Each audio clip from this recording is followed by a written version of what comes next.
Hello everyone. Let's talk about some advanced Photoshop selection techniques, shall we? In particular, we're going to take a look at the select and mask options for selecting things that are a little harder to define, like the edge of somebody's head of hair. For instance, I want you to meet Bob. Bob and I went to college together. This is a shot from 1988, and this is Bob in all his glory. Now, the last time I saw Bob, he was completely bald. So things have changed. He'd be a little easier to select today than he is in this photograph. Anyway, we're going to talk a little bit about certain things require certain tools to select them properly. And like, the more you dig into the selection tools, you figure out what the strengths of each one is and what the weaknesses are. We're going to start with Bob's head. Like, we could try to select the entire figure all at once, but I usually find that, say, looking at Bob's shirt, Bob's shirt has got a pretty crisp edge now compared to Bob's hair, which is much, more nebulous. So we're going to tackle this one in two parts. We'll select Bob's head first so that we can manage those subtle, soft areas around the edge of his hair, and then we'll select his shirt separately, because again, it's got a different quality. Now, there's some way, like, sometimes you can tackle both at once, but I think we're going to split this one up. So I want you to start. Let's make it easy. Let's just use the object selection tool to get started, because it does a decent job of selecting Bob's head. So I'm coming up above his head here. In fact, let me zoom in a little bit for you guys. So the object selection tool, will do a pretty decent job of cutting things out from even a background like this. Like, if you look at Bob's hair and the color of the background, in a lot of places it's really close. And so, the backside of Bob's head here is going to be the problem area where it's really close to the color of the background. Again, if I had been thinking about Photoshop in 1988, I would have tried to get Bob to stand next to a less picturesque background so that it would be easier to cut him out.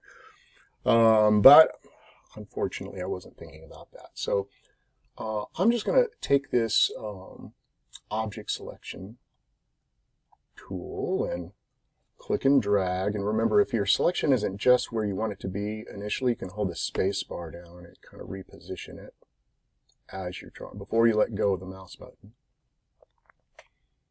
All right, so I'm covering everywhere there's hair here. Okay, and you see, it did a pretty decent job. And I'm going to hit the Q key for just a second. The Q key will take you into the quick mask mode, so you can kind of visualize what's going on here. And you can see, like, there are areas where it doesn't do a very good job of separating background from foreground. But for the most part, it gets the solid part of Bob's head rather than the kind of flyaway hairs that are sticking out the edge. So I'm going to refine this selection. Like, first of all, I want to maybe add the collar into the selection just to make sure that I've got some overlap between the selection of his head and the selection of his shirt. So I'm going to hit the L key on the keyboard for a second, and remember, Shift is how you add to a selection. So I'm going to click and drag, holding Shift down to surround his collar to add that to the selection. Make sense? Okay. So now we're going to refine this thing. And if you've got a selection made and you have a selection tool active, right? Like I have the lasso tool selected. There is the select and mask button that shows up here on the control panel at the top, right? And if I click that, it takes me into the select and mask options, right? I can actually use a mask to modify this selection. And, you know, over here on the side, you've got the properties for this function. And the first thing that you got to figure out is how you're going to view this thing. And right now, I'm viewing Bob on a white background. And so it's kind of previewing what the selection is going to look like against a white background. And in this case, that's not working for me because it's hard for me to see, because, you know, there are a lot of highlights on Bob's hair and I can't differentiate those highlights from this white background. So I'm going to switch. Like, there are all sorts of options here, right? But with a light background, I'm going to choose the on black option so I can really see the distinction of where the selection is falling. All right, so I've chosen on black for my view. You can just kind of click off of it anywhere else in the properties to exit that choice box. Okay, so now I need to modify the edge of this thing. Like, you know, I showed you before that, like, you can do things down here. Like, you can smooth a selection, you can feather it, you can increase the contrast to sharpen things up, and you can shift the edge to the interior or further out, right? You can shrink it or grow it, right? I'm going to set these back to 0, however. Okay, so you remember that, hopefully. Well, here's a new wrinkle. There's this function called edge detection. And what it does is it takes the current selection and expands it kind of into a border. And you can adjust how wide that border is here. Like, I can increase the radius. And if you're curious as to exactly what's going on here, you can come up here under view mode again and choose show edge, and it shows me my border. Right, right now I've got a 6-pixel border. I can increase that, you know, say, you know, 10 or more, however much I need. And what it's doing is now instead of just walking right along the edge of the selection, it's giving me a range around that edge to choose from. So, like, for instance, here there are these bits of hair, these curls that have daylight peeking through them. Since I've included them in the that edge now, it's going to differentiate foreground from background for the selection. Likewise, up here, there's more kind of flyaway hair at the top that it's going to do a better job of selecting. All right, so once you're done, you know, looking at the edge, turn that back off so you can see your handiwork. And you'll notice, like, with no radius, it's still that same old selection, but as I start to increase the radius, it's kind of helping Photoshop to pick what's in the foreground and what's the background to be eliminated. Make sense? This is pretty fantastic. Now, you're going to notice on the back side of Bob's head, it doesn't do as good a job because, again, the background colors and the color of his hair are so similar. So, but the trade-off is still pretty good, right? All right, so now I want to turn your attention to the tools on the left-hand side here. Like, you've got selection tools, so you can add to the selection. Like, if you weren't happy with the selection that you made previously, you can add to it or subtract from it. The second tool, which is the one that does most of the work here, is the Refine Edge Brush tool. And with it, you can get in here. In fact, I'm going to zoom in a little bit more here. Maybe I don't want. There we go. All right, so this refine edge tool allows me to come along and kind of modify. Like if there are a few kind of stray hairs up here that I want to include, I can maybe coax Photoshop into adding some more along the edge there. See that? So it's refining that edge. And you know, if I go too far and I decide, yeah, you know, that's too much, I can hold down the Option key and back it up.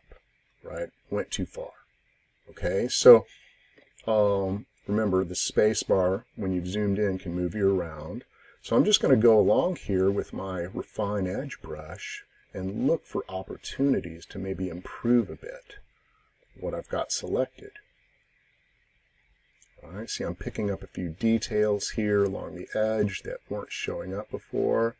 And I've got a little daylight here peeking through. If I refine that, it'll remove that background along there. Same thing there. Right, so I'm trying to introduce some things to the edge, maybe improve it a bit. Again, on the backside here, it's going to be pretty tough because, again, it's just so hard to differentiate from that background because it's so similar. And again, if you decide, you know what, I went too far there, I can hold down the Option key and reverse that, you know, clean things up a bit. Okay, so I'm going to hit Command 0 to zoom back out here, kind of take a look at the handiwork. Not too bad, you know. Compared to the selection we had before, this one is much more sophisticated, much more accurate. Okay, so now down at the bottom here, you've got some options of how to output this thing. And like I can output to a selection. You know, this decontaminate colors option, you know, if you like turn that on and you think, oh, you know, it's doing a better job, or if you do and it's, no, I'm losing too much, then like just kind of eyeball whether or not it's going to improve your colors. All right, so I'm going to, this one I'm going to output to just the same old selection, but I want you to know you have options. Like you can output this to just a layer mask, to that same layer, or to a new layer, or a new layer with a layer mask, right? So you've got options. I'm just going to output it to a selection for now. All right, click OK, and you can see here's Bob selected much more accurately. All right, so I'm going to take this selection and put it on a new layer. I'm going to copy it to a new layer, like layer via copy, which, you know, up here you can go layer, new via copy. What's the shortcut for that? Command J, right? So that's what you really need to remember. Command J, and layer via cut, like if I wanted to cut the selection out from this layer and move it to its own layer, it's Shift Command J or Shift Control J on a PC. All right, so but man, that's so hard to, like, you really slow yourself down when you go to that menu. So let's just do Command J. I took it, the selection, and I copied it to its own layer.